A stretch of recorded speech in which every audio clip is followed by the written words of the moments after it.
Hello friends, welcome to புதுமை சமையல். இன்றைக்கி நம்ம சேனலில் யூஸ்ஃபுல்லான வீடியோ தாங்க பார்க்க போகிறோம். உங்கள் வீட்டில் செருப்பு வைக்கிற ஸ்டாண்டு இல்லைனா கவலையே படாதீங்க. 50 ரூபாய் இருந்தால் போதுங்க. ரொம்பவே சூப்பரான ஸ்டாண்டு நம்ம வீட்டிலையே ஈஸியாக ரெடி பண்ணிடலாங்க. இதுக்காக நம்ம கடையிலையோ ஆன்லைன்லேயோ காசு கொடுத்து வாங்கணும் அப்படிங்கிற அவசியமே கிடையாது. ஆன்லைனில் வாங்கினா எப்படி ரொம்பவே அழகாக இருக்குமோ அதை விடவும் ரொம்பவே சூப்பராக இருக்குங்க நம்ம வீட்டிலேயே செய்கிற ஸ்டாண்டு. வீடியோவை ஸ்கிப் பண்ணாமல் பாருங்கள். அப்போ தான் நான் வீடியோவில் சொல்கிற விஷயம் எல்லாமே உங்களுக்கு கரெக்டாக புரியும். ஓகே, வாங்க டைம் வேஸ்ட் பண்ணாமல் இந்த சூப்பரான வீடியோக்குள்ளே போய் பார்க்கலாம். ஃபஸ்ட்டு நம்ம இந்த செப்பல் ஸ்டாண்ட் செய்கிறதுக்கு தேவைப்படுற பொருள் பார்த்திங்கன்னா கார்ட்போர்டு தாங்க. இந்த மாதிரி நம்ம வீட்டில் எல்லார் வீட்லேயும் வேஸ்ட்டான கார்ட்போர்டு அட்டைப்பொட்டி நிறைய கிடக்குங்க. அதெல்லாம் நம்ம தூக்கி போடாமல் எடுத்து வச்சுக்கிட்டா இந்த ஐடியாக்கெல்லாம் நம்ம யூஸ் பண்ணிக்கலாம். இன்றைக்கி நான் இந்த கார்ட்போர்டை வச்சு தாங்க சூப்பரான ஸ்டாண்ட் ரெடி பண்ண போகிறேன்.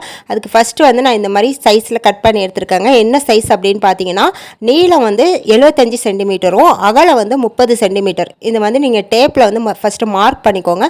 மார்க் பண்ணிவிட்டு அதுக்கப்புறம் கட்டிங் பிளேட் வச்சு கட் பண்ணி எடுத்துக்கோங்க. இந்த சைஸுக்கு இதே போல் 2 பீஸ் கட் பண்ணி எடுத்துக்கலாங்க. இப்போ இந்த கட் பண்ண பீஸில் பார்த்தீங்கன்னா மேலே நம்ம ஸ்டிக்கர் போட்டு ஒட்டிக்கலாம். நான் இன்றைக்கி வால் ஸ்டிக்கர் போட்டு ஒட்டியிருக்கேங்க. என்கிட்ட இருந்ததுனால இது யூஸ் பண்ணிக்கிட்டேன். நீங்கள் அப்படி இல்லை உங்ககிட்ட இது அப்படின்னா நீங்கள் கலர் பேப்பர் இருக்குது பாருங்கள், அது உங்களுக்கு விருப்பமான கலரில் நீங்கள் ஒட்டிக்கலாங்க. நீங்கள் வாங்குகிற கலர் பேப்பர், அதுக்கப்புறம் ஒட்டுறதுக்கு யூஸ் பண்ணுற க்ளூ கன்னு இதெல்லாம் சேர்த்து செலவு பார்த்தீங்கன்னா ஒரு 50 ரூபா ரேஞ்சில் தாங்க வரும். அதுக்கு மேலே வர வாய்ப்பே இல்லை. நீங்கள் இந்த மாதிரி ஸ்டிக்கர் ஒட்டிங்க அப்படின்னா கொஞ்சம் கூட வருங்க. இப்போ நான் இந்த ஸ்டிக்கர் ஒட்டிக்கிறேன். ஒட்டிட்டு இதோட பேக் சைடு ஒரு ஸ்டிக்கர் பிரிக்கிறப்ப ஒரு தாள் கிடைக்கும் பாருங்கள், அதை அதோட பேக் சைடு ஒட்டிக்கிறேங்க.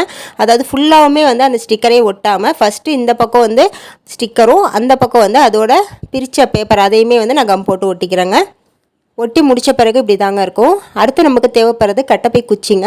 நான் 2 கட்டப்பை குச்சியை ஒன்றா ஜாயின் பண்ண போகிறேங்க. அதுக்கு நார்மலாக ஜாயின் பண்ண முடியாதுங்க. இந்த மாதிரி ஒரு வேஸ்ட்டான பேப்பர் எடுத்து இதை இந்த மாதிரி நல்லா சுருட்டி விட்டுக்கோங்க. சுருட்டி விட்டுட்டு ஒரு பக்கம் கட்டப்பை குச்சியில் இன்சர்ட் பண்ணிவிட்டு அந்த பக்கம் உள்ளதையும் இந்த மாதிரி இன்சர்ட் பண்ணிக்கோங்க. அப்போ நமக்கு கரெக்டாக ஜாயிண்ட் ஆயிரும் ஒன்றோட ஒன்று. இப்போ இந்த ஜாயிண்ட் நல்லா ஸ்ட்ராங்காக இருக்கிறதுக்காக நம்ம ஒட்டியிருக்க ஜாயிண்டை டேப் இருக்குது பாருங்கள், அதை போட்டு நல்லா சுற்றி ஒட்டி விட்டுக்கலாங்க. அப்போ தான் நமக்கு நல்லா ஸ்ட்ராங்காக ஜாயிண்ட் ஆகிக்கும் இந்த மாதிரி. இப்போ அடுத்ததாக இது நம்ம எந்த லென்த்துக்கு வேணாலும் வச்சுக்கலாங்க. நான் இந்த மாதிரி ஒரு 20 இன்ச் அளவுக்கு நான் வச்சுருக்கேன். பேலன்ஸ் உள்ளதை நான் கட் பண்ணி எடுத்துக்கிறேன். இந்த மாதிரி மார்க் பண்ணிவிட்டு கத்தியை வச்சு சுற்றியை லைட்டாக கோடு போட்டுட்டு நீங்கள் கையால் உடச்சிங்கனாவே ஈஸியாக கட்டப்பை குச்சி உடஞ்சிருங்க இந்த மாதிரி. இப்போ இதே போல் நமக்கு 8 பீஸ் தேவைப்படுங்க. 8யுமே இதே போல் ரெடி பண்ணிக்கிறேன். உங்கள்கிட்ட கட்டப்பை குச்சி இருந்தால் ரெடி பண்ணிக்கோங்க. அப்படி இல்லைனா இந்த மாதிரி பிவிசி பைப் கூட நம்ம ரெடி பண்ணிக்கலாங்க. இந்த இதில் நான் 2 பிவிசி பைப் ஜாயின் பண்ணியிருக்கேன். அது பார்த்திங்கன்னா இதுக்கு முன்னாடி செப்பல் ஸ்டாண்ட் ரெடி பண்ணதுலேருந்து நான் எடுத்ததுங்க. அதுவுமே பார்த்திங்கன்னா நேற்று தான் அந்த செப்பல் ஸ்டாண்ட்லேருந்து ரொம்ப கஷ்டப்பட்டு அந்த பிவிசி பைப் எடுத்தேன். அது கொஞ்சம் நல்லா டேமேஜ் ஆயிடுச்சு. அதோட வீடியோவும் நான் போட்டிருக்கேங்க. ஒரு 2 வருஷத்துக்கு முன்னாடி நான் ரெடி பண்ணது. அது இது வரைக்குமே நான் வச்சு யூஸ் பண்ணிகிட்டு இருந்தேன். இன்றைக்கி தான் அதை நான் எடுத்தேன், குச்சி தேவைப்படுதுண்டு. இப்போ அடுத்ததாக என்ன செய்ய போகிறோம் அப்படின்னு பார்த்தீங்கன்னா, இந்த கட்டப்பை குச்சியை வச்சு இந்த மாதிரி மார்க் பண்ணிவிட்டு நம்ம கட் பண்ணிக்கணுங்க. ரவுண்ட் ஷேப்பில் மார்க் பண்ணிவிட்டு அதை நம்ம கட்டிங் பிளேடு வச்சு கட் பண்ணிக்கணும். இந்த ஸ்டெப் பண்ணும்போது கொஞ்சம் கவனமாக கட் பண்ணிக்கோங்க, இல்லைனா கையில் கிழிக்கிறதுக்கு வாய்ப்பு இருக்குது. அவ்வளோதாங்க. இப்போ இதே போல் இந்த பக்கமும் அதே போல் அதாவது இந்த சைடு 4 பக்கமும் அந்த சைடு 4 பக்கமும் ஹோல் போட்டுட்டு அதையே வச்சு இந்த இன்னொரு கார்ட்போர்டு இருக்குது பாருங்கள், அதுலேயுமே ஹோல் போட்டுக்கோங்க. இப்போ அடுத்ததாக இது எல்லாத்தையுமே நம்ம ஃபிட் பண்ணிக்க போகிறோங்க. இந்த மாதிரி இந்த 2 ஹோல்லே 2 குச்சி வச்சுக்கிட்டு அதுக்கப்புறம் அதே போல் 8 ஹோல் போட்டிருக்கோம் பாருங்கள். 8 ஹோல்லையும் 8 குச்சியை ஃபிட் பண்ணிக்கலாங்க. ஃபிட் பண்ணிவிட்டு இதுக்கு மேலே இன்னொரு கார்ட்போர்ட்லேயும் ஹோல் போட்டு வச்சுருந்தோம் பாருங்கள், அதையுமே இது உள்ளே வச்சு இன்சர்ட் பண்ணிக்கலாம் இந்த மாதிரி. இப்போ இது நல்லா ஸ்ட்ராங்காக இருக்கிறதுக்கு நீங்கள் குளூகன் போட்டு தாங்க ஒட்டணும். அப்போ தான் நல்லா ஸ்ட்ராங்காக இருக்கும்.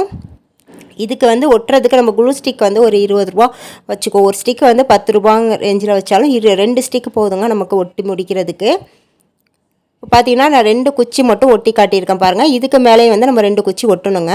அதே போல் நம்ம அதையும் ஒட்டி எடுத்துக்கலாம். இப்போ பார்த்தீங்கன்னா ஃபுல்லாக நான் 4 குச்சி, இந்த பக்கம் 4 குச்சி அந்த பக்கம் 4 குச்சி, மொத்தம் 8 குச்சியுமே நான் ஒட்டி முடிச்சிட்டேன். அடுத்து இந்த ஸ்டாண்டோட கீழ்ப்பக்கத்தை ஒரு கார்ட்போர்டில் வச்சு மார்க் பண்ணிவிட்டு அதையுமே ஸ்டிக்கர் போட்டு ஒட்டிட்டு இதோட சேர்த்து ஜாயின் பண்ணிடுங்க. இது ஜாயின் பண்ணுறதுக்கும் குளூகன் யூஸ் பண்ணுங்கள். 2 பக்கமும் இந்த மாதிரி குளூகன் அப்ளை பண்ணி ஒட்டிட்டிங்கன்னா நல்லா ஸ்ட்ராங்காக ஒட்டிக்கோங்க. குளூகன் இல்லாத பட்சத்தில் ஃபெவி பாண்ட் இருக்குது பாருங்கள், அது யூஸ் பண்ணிக்கோங்க. அதுவுமே நல்லா ஸ்ட்ராங்காக ஒட்டிக்கும். குளூகன் இருந்தால் கண்டிப்பாக குளூகன் யூஸ் பண்ணிக்கோங்க. இப்போ அடுத்ததாக இதோட மேல் பக்கம் இருக்குது பாருங்கள், அதுலேயுமே இதே சைஸ்க்கு கட் பண்ணி ஸ்டிக்கர் போட்டு ஒட்டிட்டு அதையுமே இதோட குளுகன் வச்சு ஒட்டி விட்டுக்கலாம். இப்போ அடுத்ததாக இந்த சைஸில் வந்து நான் நீல வாக்கில் ஒரு கார்ட்போர்ட் கட் பண்ணி கலர் பேப்பர் போட்டு ஒட்டியிருக்கேங்க. அதையுமே இதோட வச்சுக்கலாம். இந்த மாதிரி அதாவது உங்கள் செப்பல் ஸ்டாண்ட் அளவுக்கு நீங்கள் கட் பண்ணி இந்த மாதிரி வச்சு ஒட்டி விட்டுக்கோங்க 3 பக்கத்துலேயும். அடுத்து இந்த குச்சி வந்து ரெடி பண்ணியிருக்கோம் பாருங்கள். இதுக்கு மேலே வந்து நீங்கள் இதே சைஸில் கார்ட்போர்ட் கட் பண்ணி அப்படியே ஃபிட் பண்ணாலும் ஃபிட் பண்ணிக்கலாங்க. நான் வந்து பார்த்திங்கன்னா கீழே உள்ள ரேக்கில் மட்டும் இந்த மாதிரி கார்ட்போர்டு வந்து ஃபிட் பண்ணி ஒட்டி விட்டுக்கிறேன். அப்படியே மேலே எல்லாத்துலேயுமே வந்து நம்ம குச்சி அப்படியே வந்து விட்டுட்டேங்க. நீங்கள் வந்து விருப்பப்பட்டால் ஃபுல்லாக எல்லா ரேக்லேயுமே வந்து நீங்கள் இந்த மாதிரி கார்ட்போர்டு வச்சு ஒட்டி விட்டுக்கலாம். அதுவுமே பார்க்க நீட்டாகவே இருக்குங்க. நான் வந்து ஒரு ரேக்கில் மட்டும் இந்த மாதிரி கார்ட்போர்டு வச்சுருக்கேன். இப்போ பார்த்தீங்கன்னா தெரியும், இப்படி தாங்க இருக்கும். கீழே உள்ள ரேக்கில் மட்டும் நான் வச்சுருக்கேன். அவ்வளோதாங்க, நம்மளோட செப்பல் ஸ்டாண்ட் ரெடி ஆயிடுச்சு. இதை நம்ம இப்படியே வச்சு கூட தாராளமாக யூஸ் பண்ணிக்கலாங்க. நான் இன்னும் கொஞ்சம் டெக்கரேஷன் பண்ணுறதுக்காக இன்னொன்றுமே வந்து ரெடி பண்ண போகிறேங்க. அதுக்கு இந்த மாதிரி ஒரு வேஸ்ட்டான பேப்பர் எடுத்துக்கோங்க. இதில் வந்து ஒரு பூத்தொட்டி ஷேப் இருக்குது பாருங்கள், அதில் பாதி அளவுக்கு வந்து நம்ம மார்க் பண்ணிக்கலாங்க. மார்க் பண்ணி கட் பண்ணிவிட்டு நம்ம விரிச்சு விட்டோம்னா அது ஒரு ஃபுல்லாக பூத்தொட்டி சைஸில் வந்து நமக்கு கிடைக்கும். இப்போ இதை ஒரு வேஸ்ட்டான கார்ட்போர்ட் மேலே வச்சு அதை அப்படியே மார்க் பண்ணி நம்ம கட் பண்ணி எடுத்துக்கலாங்க. கட் பண்ண இந்த பீஸை லைட்டாக மேலே ஈரமாக்கிக்கோங்க தண்ணி தெளித்து. இப்போ இதை நம்ம மேலே உள்ள லேயரை மட்டும் தனியாக பிரித்து எடுத்தோம்னா வளைவான ஒரு லேயர் கிடைக்குங்க. நம்ம தண்ணி எதுக்கு தெளித்து பிரிக்கிறோம் அப்படின்னா அப்போ தான் கொஞ்சம் ஈஸியாக நமக்கு வரும். அதனால தாங்க. இப்போ பிரித்து எடுத்த பிறகு பார்த்திங்கன்னா இந்த மாதிரி தாங்க இருக்கும். இதிலே வந்து 2 பீஸ் ரெடி பண்ணி எடுத்துக்கோங்க. அதே போல் நீல வாக்கில் ஒரு 2 இன்ச்சுக்கு நீல வாக்கில் இந்த மாதிரி கட் பண்ணி அதையுமே நம்ம வந்து பிரித்து எடுத்துக்கலாம். இப்போது இந்த பீஸில் வந்து அந்த நீல வாக்கில் கட் பண்ணி வச்சுருந்தோம் பாருங்கள், அதை இந்த மாதிரி வச்சு ஒட்டி விட்டு கொடுங்க. ஓரத்தில் குளுகன் அப்ளை பண்ணி ஒட்டி ஃபுல்லாக வந்து அதை அப்படியே வந்து ஒட்டி விட்டுக்கோங்க. இப்போ ஒரு பக்கம் ஒட்டி முடித்த பிறகு இன்னொரு பக்கமும் இந்த மாதிரி ஃபுல்லாக குளுகன் அப்ளை பண்ணிவிட்டு இன்னொரு பீஸையே வந்து அப்படியே ஒட்டி விட்டுக்கலாம். இந்த மாதிரி ஒட்டிட்டு கொஞ்சம் நேரம் அப்படியே பிரிச்சிருங்க, அப்போ தான் வந்து நல்லா ஸ்ட்ராங்காக ஒட்டிக்கும். இப்போ அவ்வளோதாங்க. இப்போ இதுக்கு மேலே வந்து ஒரு சின்ன பீஸ் வந்து கட் பண்ணி அதையுமே இந்த மாதிரி ஒட்டி விட்டுக்கிறேன். அதே போல் கீழேயுமே வந்து அதுக்கு கொஞ்சம் சின்ன பீஸ் கட் பண்ணி ஒட்டி விட்டுக்கிறேங்க. இது வந்து டிசைனுக்காக தான். இப்போ இதுக்கு நம்ம பெயிண்ட் பண்ணிக்க போகிறோங்க. நான் வந்து கீழே உள்ளதில் ஃபுல்லாக பிளாக் பெயிண்ட் கொடுத்துட்டு மேலே அந்த சின்ன பீஸ் ஒட்டியிருந்தேன் பாருங்கள், மேலேயும் கீழேயும், அதுக்கு வந்து நான் கோல்டன் கலர் கொடுத்துக்கிறேங்க. நீங்கள் உங்களுக்கு விருப்பமான கலரில் பெயிண்ட் பண்ணிக்கலாம். பெயிண்ட் பண்ணி முடித்தோன்னே இப்படி தாங்க இருக்கும். இப்போது நமக்கு அழகான பூந்தொட்டி ரெடி ஆயிடுச்சுங்க.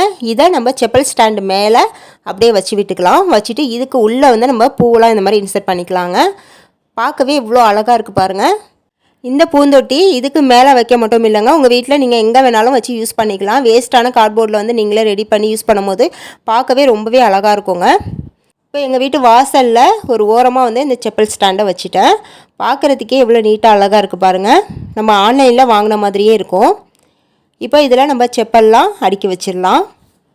இந்த ஸ்டாண்டில் நம்ம நிறைய செருப்பு ஷூலாம் வந்து ஆர்கனைஸ் பண்ணிக்கலாங்க. நல்லாவே ஸ்ட்ராங்காக இருக்குங்க நம்ம கட்டப்பை குச்சி வச்சுருக்கிறதுனால. கீழே உள்ள ரேக்கில் நம்ம அட்டை போட்டி வச்சுருந்தோம் பாருங்கள், அதில் வந்து குட்டி குட்டி செருப்புலாம் நம்ம ஆர்கனைஸ் பண்ணிக்கலாங்க. மேலே இருக்கிற அந்த கட்டப்பை குச்சியில் எல்லாத்துலேயுமே வந்து பெரியவங்க செருப்பை நம்ம போட்டு வச்சுக்கலாம். இதில் இன்னுமே வந்து ஸ்பேஸ் நிறையா இருக்குங்க. நம்ம நிறைய செருப்பு வந்து ஆர்கனைஸ் பண்ணிக்கலாம். நான் எங்கள் வீட்டில் உள்ள செப்பல்ஸ் எல்லாத்தையுமே வந்து அடுக்கி வச்சுட்டேன். பார்க்கவே ரொம்பவே நீட்டாக அழகாக இருக்குது பாருங்கள். இந்த ஸ்டாண்ட் எப்படி இருந்துச்சு அப்படிங்கிறதே எனக்கு மறக்காமல் கமெண்ட்டில் சொல்லுங்கள். அடுத்து இது கூடவே 2 குறிப்பு வந்து உங்களுக்காக நான் ஷேர் பண்ணிக்கிறேன். ஃபஸ்ட்டு குறிப்பு என்னென்னு பார்த்தீங்கன்னா, நம்ம பசங்களோட ஸ்கூல் ஷூலாம் இருக்குது பாருங்கள், அது கொஞ்ச நாளே வந்து பார்த்திங்கன்னா ரொம்ப டல்லாயிருங்க. அது நம்ம அடிக்கடி பாலிஷ் போட்டுக்கிட்டே இருக்கிற மாதிரி இருக்கும். அந்த மாதிரி நீங்கள் பாலிஷ்லாம் வாங்க தேவையே இல்லைங்க. உங்கள் வீட்டில் வேஸ்லின் இருந்தால் அது கொஞ்சமாக எடுத்துக்கோங்க. எடுத்து எல்லா பக்கமும் லைட்டாக அப்ளை பண்ணி விட்டுட்டு ஒரு துணியை வச்சு தொடச்சி எடுத்துட்டிங்கன்னா நீங்கள் பாலிஷ் போட்ட மாதிரியே ரொம்பவே சூப்பராக இருக்குங்க. இதுக்கு வந்து நீங்கள் யூஸ் பண்ணுற வாஸ்லின் தான் எடுக்கணும் அப்படின்னு இல்லை. எக்ஸ்பைரி ஆன முடிஞ்ச வாஸ்லின், பழசாக போன வாஸ்லின் பாட்டில் இருந்தால் அதை கூட நீங்கள் வந்து யூஸ் பண்ணிக்கோங்க. இப்போ பார்த்தீங்கன்னா தெரியும், அந்த வாஸ்லின் போட்ட ஷூக்கும் இதுக்கும் வந்து எவ்வளோ டிஃப்ரென்ஸ் இருக்குது பாருங்கள். நான் எப்போவுமே ஷூ பாலிஷ் வாங்கவே மாட்டேங்க, வாஸ்லின் தான் யூஸ் பண்ணிக்குவேன் எக்ஸ்பைரி ஆனது. இப்போ பார்த்தீங்கன்னா நான் 2 பசங்களோட ஷூக்குமே வந்து போட்டுட்டேன் பாருங்கள், எவ்வளோ புதுசு போல் இருக்குது பாருங்கள். அடுத்த குறிப்பு பார்க்கலாம். நம்ம பசங்களுக்கு ஸ்கூல் லீவ் விட்டுருக்கிறதுனால இன்னும் 2 மாதத்துக்கு ஷூ வந்து யூஸ் பண்ணுற வேலையே இருக்காதுங்க. அப்படியே நம்ம வச்ச இடத்துல இருக்கும். அப்படி நம்ம வைக்கும் போது பார்த்தீங்கன்னா சும்மா அப்படியே வைக்காமல் அதில் இந்த மாதிரி நாப்தலின் பால்ஸ் இருக்குது பாருங்கள், அது வந்து ஒவ்வொரு ஷூலையும் ஒன்று ஒன்று போட்டு வச்சுட்டு நீங்கள் வைக்கும் போது அது உள்ளே எந்த ஒரு பூச்சியுமே போய் அண்டாமல் இருக்குங்க. எப்போ நம்ம ஷூ பயன்படுத்தினாலும் அதில் உள்ளே வந்து நல்லா தட்டி விட்டுட்டு அதுக்கப்புறம் தாங்க நம்ம போட்டு யூஸ் பண்ணணும்.